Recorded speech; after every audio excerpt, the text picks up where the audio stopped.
নমস্কার বন্ধুরা, বিনা রান্নাঘরে আপনাদের সবাইকে স্বাগত। আজ আমার রেসিপি ডিম সোয়াবিন আলুর তরকারি। তাহলে আসুন বন্ধুরা, দেরি না করে রেসিপিটা শুরু করা যাক। রেসিপি বানানোর জন্য দেখুন কিছুটা জলে আমি আলু ডিমটা সিদ্ধ করতে দিয়েছি।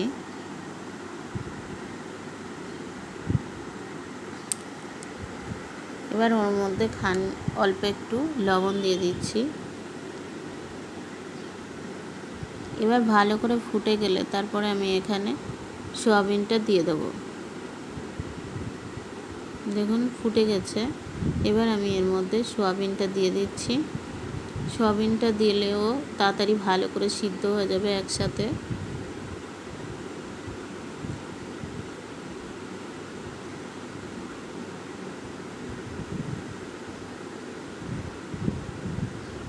দেখুন বন্ধুরা, সিদ্ধটা হয়ে গেছে। এবার আমি নামিয়ে জলটা ঝরিয়ে নিলাম।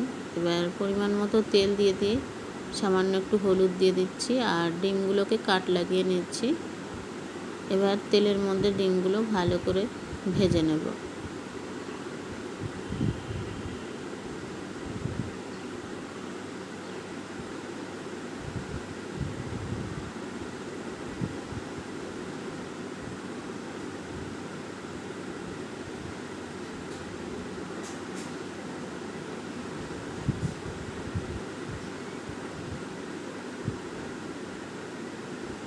ভাজাটা হয়ে গেছে, তুলে নিলাম। এবার সিদ্ধ আলুটা একটু ভেজে নিচ্ছি।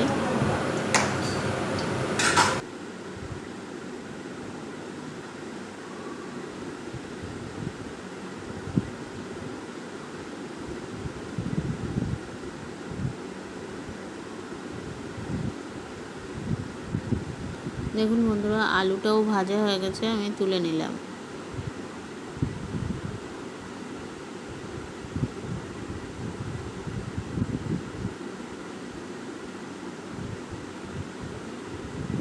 এই তেলের মধ্যে একটা শুকনো লঙ্কা দিলাম আর কয়েকটা লবঙ্গ এলাচ দিলাম আর একটা মিডিয়াম সাইজের পেঁয়াজ দিলাম। পেঁয়াজকে ভালো করে দেখুন ফ্রাই করে নিচ্ছি।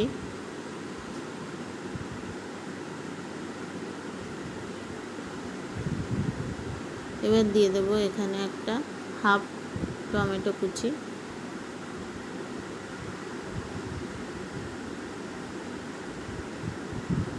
এবার দিয়ে দেবো সামান্য লবণ হলুদ।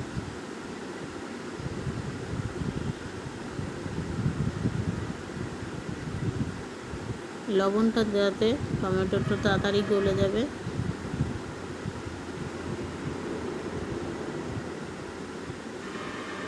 এবার দিয়ে দিচ্ছি আদা জিরে গোলমরিচ আর কাঁচা লঙ্কার পেস্ট। ভালো করে দেখুন এটা তেলের সাথে মিশিয়ে নিচ্ছি যাতে ভালো করে কষানোটা ভালো হয়।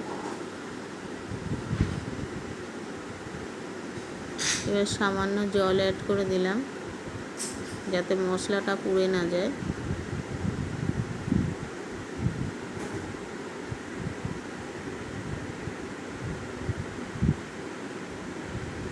এবার দিয়ে দিলাম যে সোয়াবিনটা সিদ্ধ করা ছিল সেটা দিয়ে দিলাম। সোয়াবিনের সাথে মশলা দিয়ে ভালো করে কষিয়ে নিচ্ছি।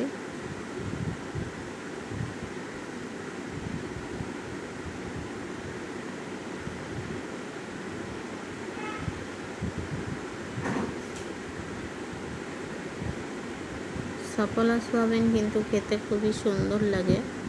দেখুন এবার আলুগুলো ভাজা আলুগুলো দিয়ে দিচ্ছি।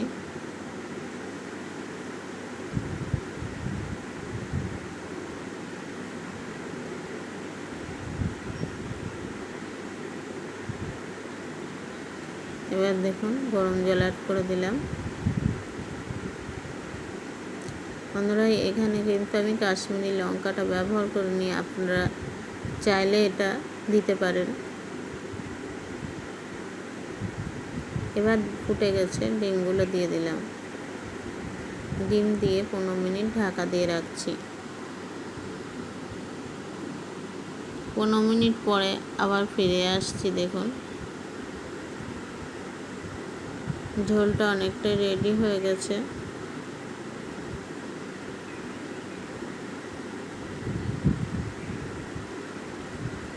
বন্ধুরা দেখুন ঝোলটা প্রায় কমপ্লিট হয়ে গেছে। আপনাদের কেমন লাগে জানি না, কিন্তু এটা খেতে কিন্তু অপূর্ব সুন্দর হচ্ছে খেতে। এবার দিয়ে দেবো ওপর থেকে একটু গরম মশলা।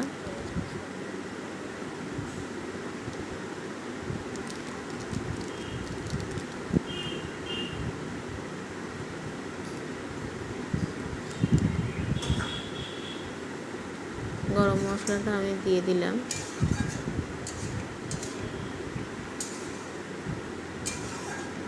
বন্ধুরা ভিডিওটা যদি ভালো লাগে প্লিজ আপনারা বাড়িতে একটু বানিয়ে খাবেন। আর আপনারা এবার 5 মিনিট ঢাকা দিয়ে রাখছি, রেস্ট রেখে দিলাম। এবার 5 মিনিট পরে একটু ফিরে আসছি। দেখুন একদমই রেডি হয়ে গেছে তরকারিটা। দেখুন ডিম আলু আর সোয়াবিনের কারি। ভালো লাগলে লাইক কমেন্ট শেয়ার করো।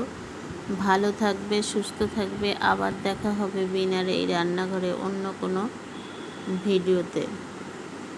ধন্যবাদ।